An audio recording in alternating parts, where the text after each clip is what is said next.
नेहा मलिक जी पूना से। राधे राधे महाराज जी। महाराज जी कृपया मेरा मार्गदर्शन करें। गुरुजी अगर अज्ञान या ज्ञान से कोई भूल या पाप हो गया हो तो अगर अपनी उन्हीं गलतियों को न दोहरा के धर्म पूर्वक चल के और श्रद्धा भावना से नाम जप करके हमारी भूल को प्रभु माफ कर देते हैं क्या? हाँ, मिटा देंगे। ये बस मेन मेन जो आपका शब्द है उस पर पॉइंट बनता है कि पुनरावृत्ति ना होने पाए।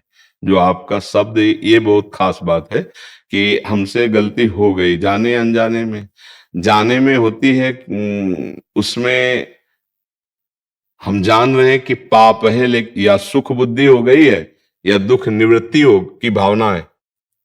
दोनों बातें समझना। हमसे कोई पाप बनता है या तो बहुत सुख बुद्धि होती है तो पाप है पर सुख भोगने को मिलेगा, और एक दुख निवृत्ति होती है कि पाप है पर इसको हटाना पड़ेगा, इसको मिटाना पड़ेगा, इस ऐसा करना पाप है लेकिन दुख निवृत्ति के लिए या सुख पूर्ति के लिए, दो भावों से पाप होते हैं।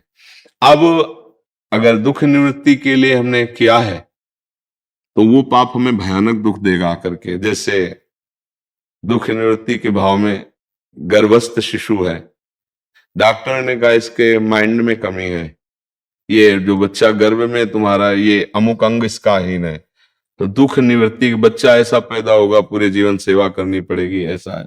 कई तरह की दुख निवृत्ति के लिए, जैसे गर्भस्थ शिशु के लिए, ऐसे बाहरी कई बातें हैं। दुख निवृत्ति के लिए किसी जीव की हत्या कर देना, ये हमारे घर में रहेगा तो ऐसा ठीक नहीं, उसे मार देना। किसी भी जीव को, जैसे किसी भी जीव को मारने का अधिकार नहीं, जैसे भूमि पे आपके रहने का अधिकार, ऐसे हर जीव का अधिकार है। कई तरह की ऐसी दुख निवृत्ति के लिए कुछ पाप होते हैं और कुछ सुख प्रवृत्ति के लिए, कि जैसे ये काम नहीं करना चाहिए पर सुख की भावना इतनी प्रबल हो गई कि वो पाप बन गए। तो पाप दो प्रकार से होते हैं, एक दुख की निवृत्ति की भावना से, एक सुख प्राप्ति की। बहुत बड़े बड़े पाप हो जाते हैं। दुख निवृत्ति, सुख पूर्ति, दो भावनाओं से पाप होते हैं।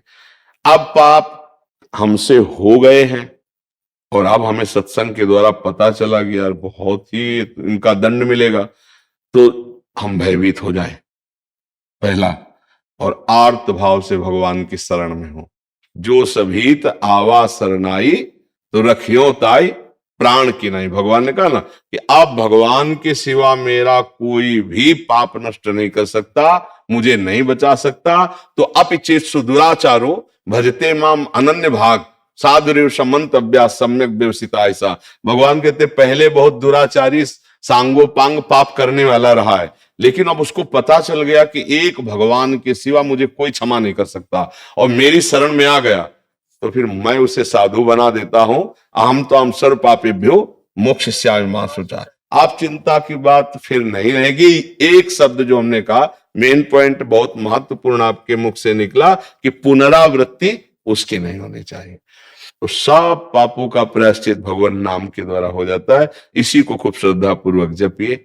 जैसे कभी किसी ने कहा हमसे कि हमसे ये चूक हो गई, कि हमें नहीं करना चाहिए था, गर्भ हत्या हो गई, अब क्या करें?